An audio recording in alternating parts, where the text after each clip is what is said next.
The pen hovered over the divorce papers. My hand perfectly steady. The only tremor in the room was the vibration of my husband's phone on the coffee table, a text from her. Arriving even now. As she sat beside him on my sofa. "So, you'll really just leave?"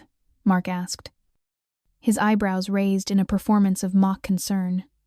His fingers, I noted, were shamelessly intertwined with those of Chloe.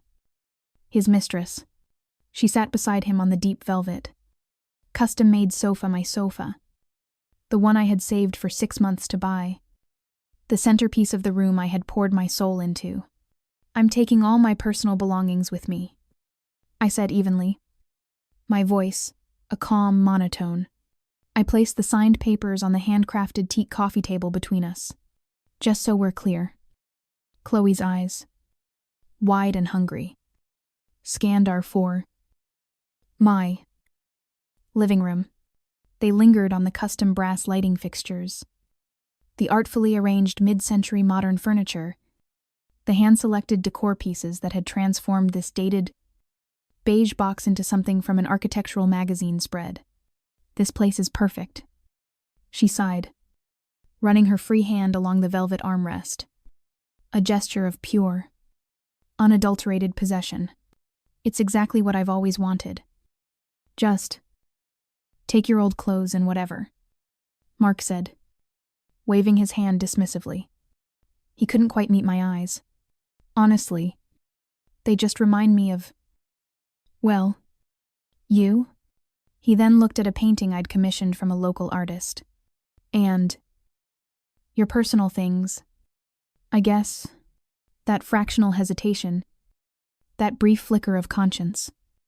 That was the only human thing I'd seen from him in months. But it was too late. 3 years ago. I married Mark, believing we were partners. He was a construction manager, charming and easygoing, who had just inherited his grandparents' house. The house, I remembered. It was a nightmare. Structurally sound. Yes. But stuck in 1983. All scuffed laminate floors, popcorn ceilings, and drab beige walls. It was furnished with his college futon and a collection of mismatched cast-offs, but I was an interior designer, and I saw potential.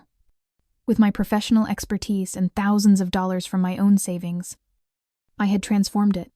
Every piece was chosen by me, paid for by me.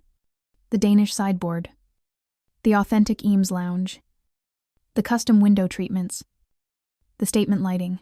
I documented every purchase, every receipt, every serial number, partly from professional habit, and partly because I'd learned early on that Mark was careless.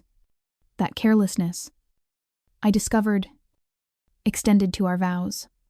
The little slights, the complaints about meals I'd cooked after 10-hour days. The dismissive comments about my obsession with how things looked had escalated. 6 months ago, I found the text to Chloe, a 5-year-old temp from his office. Her messages made it sickeningly clear what had drawn her to him, access to a life she craved.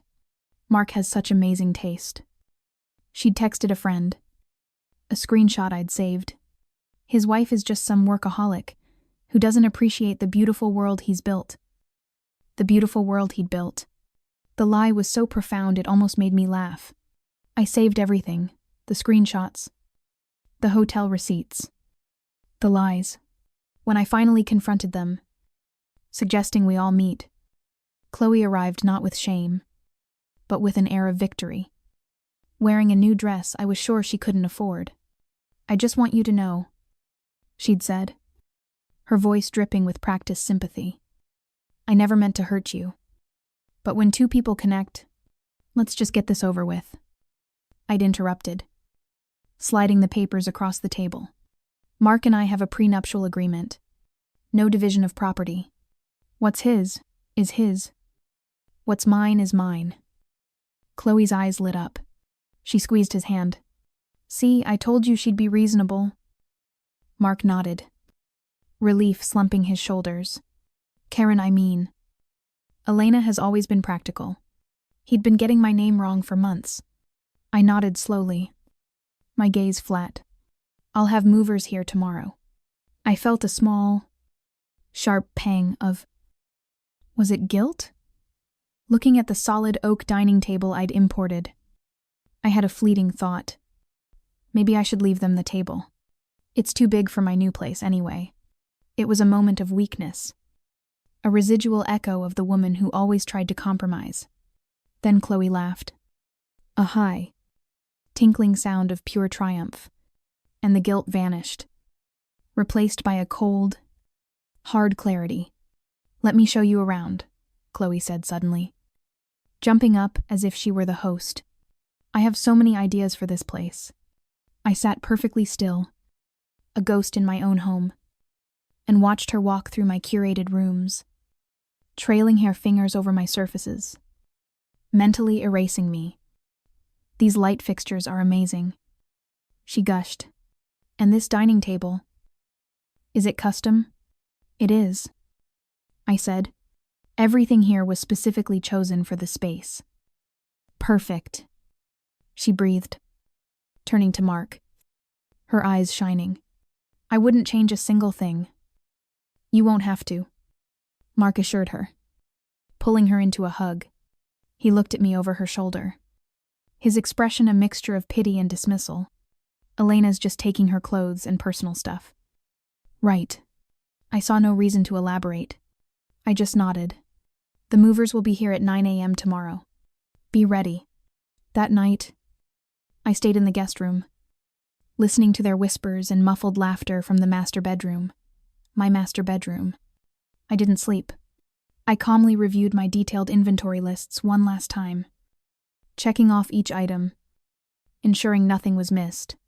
The movers arrived precisely at 9 a.m. Not just a van, but 2 massive trucks and a team of 6 professional art handlers and installers, a crew I used for my high-end clients. Morning. Ms. Elena, the foreman, Dave, said, holding a tablet. We've got the full inventory list you sent. Comprehensive job today. You ready? Mark and Chloe stumbled out of the bedroom, wrapped in bathrobes, their hair mussed. They looked annoyed by the commotion. Why are there 2 trucks? Chloe asked, frowning as the crew began to lay protective runners on the floor. How many clothes could you possibly have? I didn't answer her. I just nodded to Dave. Let's begin. The team worked with quiet, brutal efficiency. They started in the living room, carefully wrapping the commissioned painting in a custom crate. Then they moved to the brass fixtures. It took Mark about 10 minutes to realize what was happening. He saw 2 men carefully, expertly beginning to dismantle the custom sectional sofa. What the hell? He shouted, rushing forward. Stop! That's my couch, what are you doing? Actually, it's mine, I said.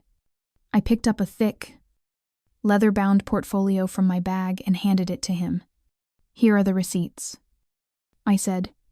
Every piece of furniture, every rug, every appliance, every single light fixture, and every piece of art was purchased by me, with my money, after we were married. His face drained of color as he flipped through the laminated pages, each one showing a high-resolution photo of an item, its serial number, and a copy of the receipt in my name. You can't, he stammered. This is our stuff. We've been using it for years. Usage doesn't transfer ownership, I said, my voice gentle, and we both agreed. Mark, no division of property. You keep what's yours. I keep what's mine. You're taking everything. Chloe's voice rose to a shriek, the reality finally hitting her. Not the house, I clarified, gesturing to the beige walls. That belongs to James. Mark.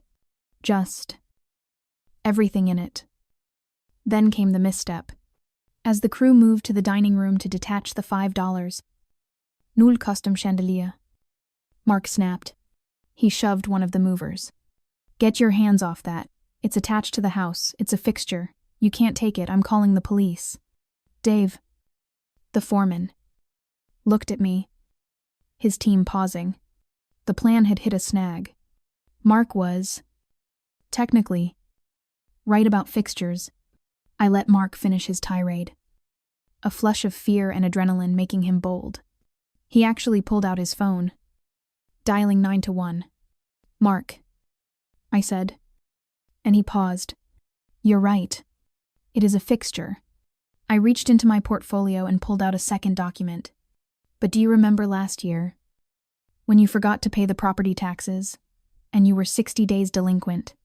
He stared, his face confused. "I paid them for you. All $15.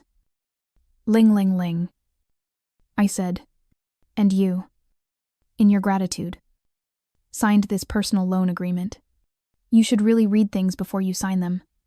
I handed him the paper. "It's a standard loan document," I explained, with one little addendum. "Clause dry B. In lieu of interest, you formally acknowledge that all fixtures installed by Elena Turner, including but not limited to lighting, window treatments, and custom shelving, remain her sole personal property, regardless of their attachment to the dwelling." He read it. His hand began to shake. He had signed his entire house away without even knowing it. The misstep had been my checkmate. You planned this," he whispered. Horrified. "I protect my investments," I replied. I nodded to Dave. "You may proceed." By noon, the living room was empty. By 2 p.m., the kitchen contained nothing but the base cabinets and countertops. By 4 p.m., even the curtain rods were gone. Chloe had sunk to the floor in the corner of the dining room, sobbing silently as the custom hand-painted wallpaper she'd admired was carefully steamed and removed from the walls in large, perfect sheets. "It's custom," I explained to her blank, horrified stare. "I designed it. My personal property." I left them at 5 p.m. I stood in the doorway and took one last look. They were sitting on the scuffed 1,980 seconds laminate floor of a completely empty, echoing house. The walls were bare, showing patches of old paint, and exposed wires hung from the holes where my beautiful fixtures had been. All the flaws I had so carefully hidden were now glaringly visible. 2 weeks later, the divorce finalized. James called. His voice was hollow. "Elena." "Please," he began. "Rachel left," she said. "She said she didn't sign up to live in a frat house. She said I tricked her." "That sounds difficult," I said, feeling nothing. I need your help," he stammered. "I was wrong. About everything. I didn't realize you were the one holding it all together. Could you just help me make it livable? I'll pay you. As a client." I thought about the furniture, most of which I'd already sold at auction. The proceeds had funded the down payment on my new one. Brighter. A P apartment, filled with new things that held no memories. "I'm afraid that's not possible." "Mark," I said, "my design schedule is completely booked. I wish you the best of luck with your decorating." I hung up before he could respond, and then blocked his number for good. Some spaces, I've learned, once they're finally emptied of all the things that don't belong, are meant to stay that way. If this story resonated with you, and if you believe in the power of knowing your own worth, please like and subscribe. And tell me in the comments, what's one personal belonging you'd never let anyone take from you? End.